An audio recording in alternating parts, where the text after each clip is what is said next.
Hello guys! May parcel na naman tayo. So, i-open natin. Ano siya? Kanina lang dumating. Ang bilis ng shipping nila eh. Ano siya? Isang araw lang. Kahapon ko in-order, ngayon siya dumating. O, tingnan natin guys. Ayan. At dahil panay yung gala natin, so, inipil tayo guys. So, bibili tayo ng sabon. Ano siya? Hikari na Kojic. I-try natin to. Hindi ako pwede sa Kojic eh, kasi manipis yung skin ko. Mahapdi siya. Tapos, yung sinasabon ko lang kasi Dove. Pero gusto nating i-try to. Kasi tinry ko yung nila, yung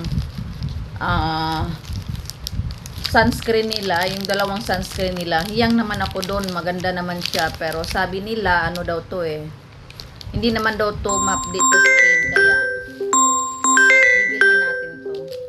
Gagamitin natin to. So, tatlo yung nakuha natin. Ano siya? Anong tawag nun? Naka-sale siya. 139 tatlo. So, pwede na. Yun lang guys. Bye. Thank you.